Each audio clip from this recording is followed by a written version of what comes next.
Here we are. J34. And there's no steering wheel on this side. I gotta get used to this.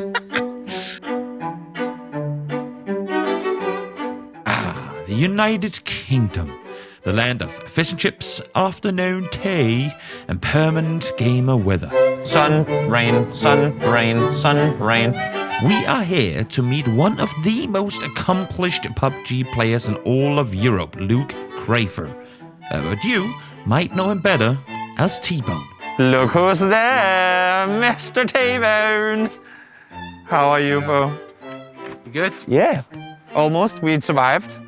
We only went on the right side of the road twice, so that's good. Driving in the UK is definitely something. So how has life been here for the last 15 years? Honestly, not bad. No? Expensive, but not bad. It's okay here. This is the school right here. And here? Yeah, they're extending it, as you can see. So Nice, nice, nice. That's my primary school. Yeah, sweet. Good times were had. Yeah. Is that where you got into gaming in primary school, or was it later?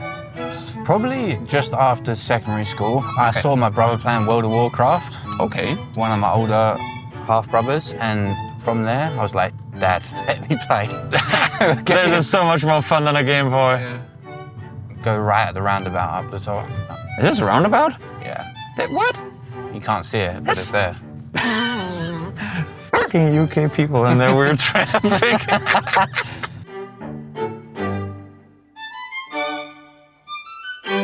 As I told you on DM, like I've always went cycling with my dad, you know, since I've been a little kid. When I was a little kid, he used to take me on massive rides, 20 miles. Oh, wow. I just, in one go. Torture me a little bit. Wow. Is there like a, what do you call it? Not tradition, but it's like we always stop here for a bite or for a drink, or like, is there a certain pattern of how you do it? Is it the same trip or do you vary it? Sometimes different. Normally what we'd do is we'd cycle to McDonald's, eat some McDonald's or something or whatever, and then carry on cycling and come back. Then you need to earn the McDonald's, so you need to ride it off. But yeah, it's not a bad little view to go cycling on. That's crazy. Also, that's a massive harbour. But this is massive. There we go. Yeah. That's a good view, I thought. That is for the camera. Definitely amazing. Windy for the mics, but definitely beautiful. And that's the rain. That's the British weather coming our way. Yeah. Yeah. And you come here, not every day, but like a couple times a week? Yeah, once or twice a week we'll cycle. And then the path goes down that hill, and then it goes all the way. You showed me there was like the whole, not mountain bike, but there's like all the trails around here. Yeah, the mountain bike course is like down that way, over that hill, basically. That is so nice. Do they come with a lift from the bottom? No, I don't. Oh, okay. Before, I was getting into the car twice, and I was like, oh wait, no, I don't steer it from here. How was the transition? Did you have like another main game before PUBG? Dota. Dota? That's the college right here. There you go, a lot of young people too. Yeah. Get a little drive-by of the college. You went there as well? Yep. What did you study? Accounting. Accounting? I finished that. Damn. Before you got into PUBG or during? Before. Is there ever anything that you've done in school that you have, like anything you've learned or something that you feel like you've used in your esports career? No. No? I mean, that's fair, that's fair. Absolutely not. Keeping track of nades, I don't know, like something with numbers, stats? Nah. No? For the accounting, I did it for, obviously I did 3 years, so I've got basically a degree in it, and then all I had to do was do work experience. I did like 2-3 weeks, and I was like, yeah, this ain't for me, and I stopped doing it.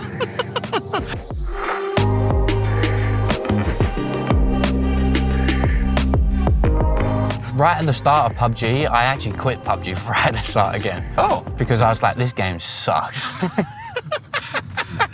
Fausto convinced me like to come play, and I quit, then I come back, and then from there he was just like, let's just play these random tournaments. Was your first ever PUBG tournament, I mean, like, not random, but proper tournament, was that IEM? Yeah. Because that's pretty big for a first tournament. That was my first ever proper LAN. That's what I mean. Like normally you kind of grow into it. You play your random, like bring your own PC stuff, and then eventually, maybe if you're lucky enough, you get to hit the big stage. But you're just kind of thrown straight in.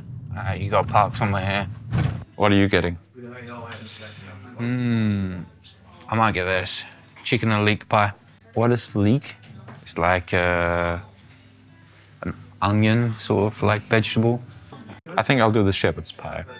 Most British thing you can get. That's what I thought. think. It's you know, it's the dish which name you hear all the time, but I feel like you never actually get to try it. Yeah. So that's what I'm doing. You have like a signature dish that you like to do for like friends, family. Well, I sometimes cook Christmas dinner for my family, and there's a lot of people will come around, like my brother's girlfriend. Wait, you're in charge of Christmas dinner? Sometimes. In our home, it's like there's a whole hierarchy of Christmas dinner. It's like I have made it a few times. Okay, I'm not fully in charge, but every now and then I'll make it. okay, fair. I always hear people talk about shepherd's pie, so we'll see. It's probably warm as well. This is pretty good. Now I've had that too. Bucket list completed, at least in terms of UK food. And now we can head on out. Nice. Toby. I saw them. That was against the law, by the way. You can get arrested for what you just did. What? Okay, so TeaBone, as you know, there's been some changes made in the game recently, competitive, that is. Like, what is your favorite of all these changes, if any at all? I think it's good overall. Yeah. I think that some things that shouldn't be added to the game, like the Panzerfaust, I still Fair. think is stupid. But other stuff like the foldable shield, the smoke launchers, you know, even the mortar, I think are good changes. Yeah? Yeah. So overall, I think it's a good idea. This is the typical UK weather here. We As wanted you to can go see. see this park. What's special about it? Absolutely nothing. That's, yeah, I don't know, was it a good idea to just come here, stand on a tree? I went back yesterday and watched an interview that I did with you. What's that now, like 6 years ago almost? Early 2019. I remember us having a talk after that interview was done, and you telling me, bro, this might be it, man. I don't have a team right now. This might be the end of my career. And I was like, no, TeaBone, you still got it. Not that I want to take credit for you staying in the game, but there was definitely a vibe of you not knowing what you wanted to do. What was it like then? Take me through the whole period. There was a period of time, maybe 8 months after I finished playing with Alliance, after IM, and basically no one wanted to give me a shot. No teams, you know, interested in trialing me. I had no offers, no prospects, basically. And towards the end of that, like 8 months, I just said to myself, you know, obviously I talked with you, I talked with Frost and some other people, and you know, discussed it a little bit. And I was just like, I'm gonna try to, and just sub for every single team possible for a week or a few weeks or whatever, and just see what happens. And if not, maybe I don't want to play anymore. But you know, I didn't want to give up at that point, so I did that. And then Zuktum Nam gave me a trial, and then from there we obviously won contenders. Then we qualified to PEL, played the last of PEL, and then obviously since then, you know. I mean, so you go from no one wants to pick me up, I can't get any signings, to almost winning the Global Championship and winning Nations Cup. Was that kind of also I know you're not a hostile person, but was that a little bit of a jab back at the people that didn't believe in you?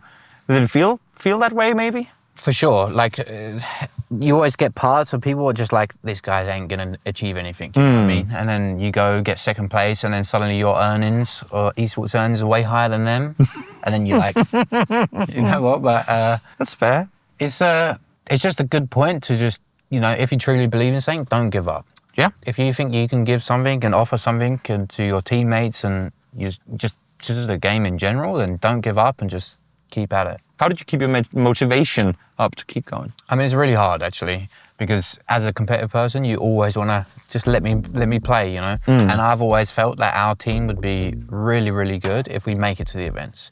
Obviously, we made it to the PGC last year, but we had no practice at any LAN for a whole year. So, result didn't go as planned. I'm sorry to cut you off, but I just realized not only is there a rainbow ahead of us, but it's also kind of sunny out now. Do we dare go outside just for a second? It's probably gonna start raining as soon as we get out, but should we Let's try? go for it. We'll try. We go.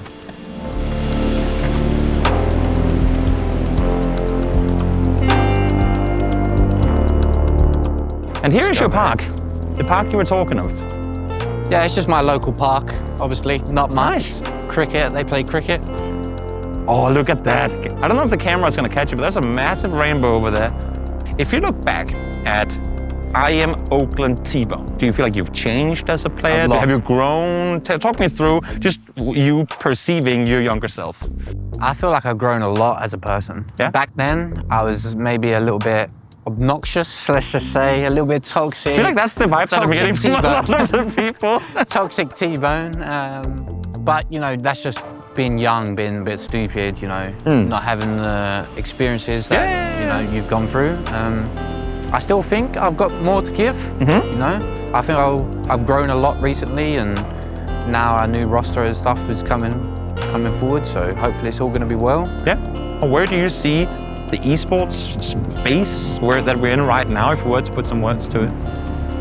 Honestly, I feel like it's in the best sort of place that it's ever been. Yeah. There is some stuff which needs to be changed, some maps what needs to be changed. Rondo has a lot of dead space, for example, makes it significantly more RNG, but overall, I think it's in the best space. Obviously the competition, as you said, you know, Twisted Minds, all these Russian GG, FaZe, they're all performing really well, so it's extremely hard in the MEA to do well. Obviously BB, don't forget them too. But yeah, I think it's good. I think the game's in a good spot.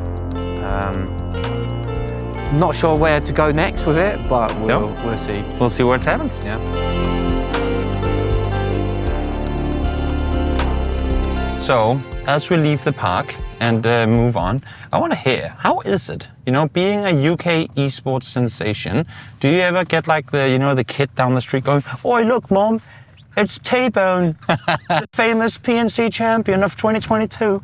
Luckily, no. No? No. You've never been approached in the street or like in the mall or anything? Nope, luckily not. I was going to say, do you appreciate that, or would you rather have like the stardom that sometimes comes with I appreciate being left alone. Yeah. Honestly. Yeah. It is good. For me, at least. I mean, don't get me wrong, I love signing stuff for fans, I love taking pictures for fans, and I'll always be willing to do it at any event, but when I'm at home, it's nice to just be yourself. To just chill, yeah. Thanks for showing us around your hood. No problem. It's a good time. Yeah, no, it was a good time. Any last words to fans, viewers out there before we wave goodbye? I'd just like to say thank you to everyone who's supported me throughout the years. Thank you to Foot especially, who's supporting me right now. And everyone watches PUBG and everyone at PUBG. Thank you very much, and I appreciate you all. Thanks. There you go. We got a plane to catch. Until next time. Until next time. See you guys.